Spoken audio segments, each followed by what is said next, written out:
तो उसकी मालिक को तलाश करते रहे, आखिर मालिक तक जाकर पहुंचा। जब मालिक तक जाकर पहुंचा तो उनको कहा कि ये मकान मुझे किराए में दे दें। तो कहने लगा मैं किराए में तो दे दूं, लेकिन इसमें एक देव रहता है।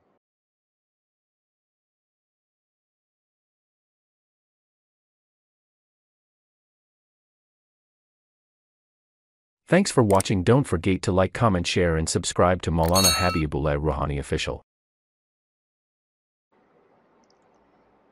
तो मेरे दोस्तों, इस आयत की बड़ी फजीलत है और इमाम गजाली रहमतुल्लाह अलैह की भी एक हजरत इब्न कतैबा से एक रवायत पेश की। इमाम गजाली रहमतुल्लाह अलैह ने बनी काब के एक ताजिर,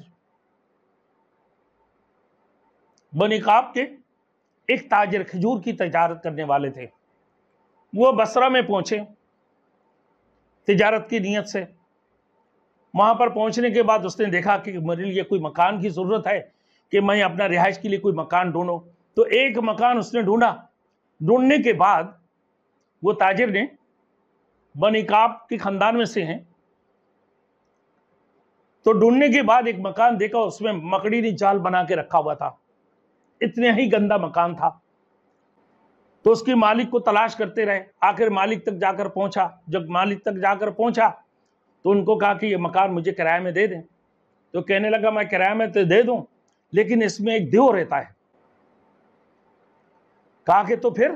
कहा कि ये देव तो तुम्हें मार देंगे, इसमें कोई भी बंदा रह नहीं सकता है, उसको मार देता है देव। बोले आप मुझे दे दें, इंशाअल्लाह ताला।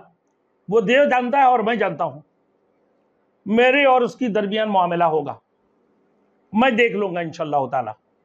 ये कहने के बाद तो जब रात को वो मकान वो किराए में ले ली, रात को वो ताजिर, बनी काब की जो ताजिर थे खजूरों की तिजारत करने वाले, उस मकान में सो गए। सोने आया, जब सोने आया निस्फ रात के बाद, जब रात के आधा हो चुके थे, तो उस वक्त में देखा एक बदशक्ल अजीब किस्म की चेहरा, इंतहाई गंदे शक्ल के, सिया काले, और वो जो उनकी तरफ बढ़ने लगा। जैसे ही वो बढ़ने लगा, वो बनी काब की वो ताजिर पढ़ना शुरू कर दिया, अल्लाहु ला इलाहा इल्ला हुवल हय्युल क़य्यूम ला ताखुज़ुहु सिनतुन वला नौम। वो देव भी इनकी साथ साथ में पूरा आयतुल कुर्सी पढ़ना शुरू कर दी। कहा कि जब वला यऊदुहु हिफ्ज़ुहुमा व हुवल अलीयुल अज़ीम पढ़ना शुरू किया, तो फिर वो देव उसकी जबान से ये अल्फाज नहीं आ रहा है, वला यऊदुहु हिफ्ज़ुहुमा व हुवल अलीयुल अज़ीम।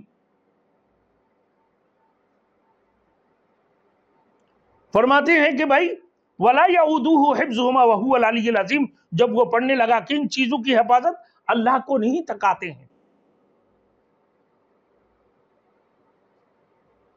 इन तमाम चीजों की हिफाजत अल्लाह को नहीं थकाते हैं। वला यऊदुहु हिफ्ज़ुहुमा व हुवल अलीयुल अज़ीम जब पढ़ना शुरू कर दी, वो शैतान देव जो है ना, उसकी जबान से ये अल्फाज नहीं आ रहा था, वो पढ़ नहीं पा रहा था, और जिसकी वजह से वो ताजिर बार बार इसका दोहराते रहे, बार बार दोहराते रहे, वला यऊदुहु हिफ्ज़ुहुमा व हुवल अलीयुल अज़ीम, वला यऊदुहु हिफ्ज़ुहुमा व हुवल अलीयुल अज़ीम, ये पढ़ते रहे। और पढ़ते पढ़ते पढ़ने के बाद देखा तो वो देव वहां से गायब हो गए। जैसे ही गायब हुआ और सुबह हुआ, वो जैसे आंखें खोला, खुलने के बाद देखा एक मर्दा जो है ना, मुर्दा लाश पड़ा हुआ है। और फिर ये सोचने लगा ये लाश कहां से आई। फिर आसमान की तरफ से गायबी आवाज आया कि तुमने आज एक देव को मार दिया। बोले कैसे मारा? वो भी आवाज आई कि वला यऊदुहु हिफ्ज़ुहुमा व हुवल अलीयुल अज़ीम। जब वो पढ़ रहे थे उस वक्त में वो उसकी जबान पे वो तलफ्फुज़ चढ़ नहीं रहा था, लफ्ज चढ़ नहीं रहा था, और जिसकी वजह से वला यऊदुहु हिफ्ज़ुहुमा व हुवल अलीयुल अज़ीम पढ़ते, तुम पढ़ रहे थे, जिसकी पढ़ने की वजह से वो मर गया है, वो हलाक हो गया। अब ये देखो मेरे दोस्तों, अब जूझ, तो लिहाजा ये शैतान की वसवसे लोगों की दिलों के अंदर, जो शैतानियत वाली हरकत करने वाले, इनकी दिलों के अंदर राज करते हैं। और ये आयतुल कुर्सी हर बंदा हर वक्त हमेशा इसका विर्द करना चाहिए। ज्यादा से ज्यादा कसरत से उसका विर्द करे। अल्लाह रब्बुल आलमीन उसको शैतानी वसवसे से, हर किस्म की जिन्नातों से अल्लाह उसके हिफाजत फरमाएगा यकीनन।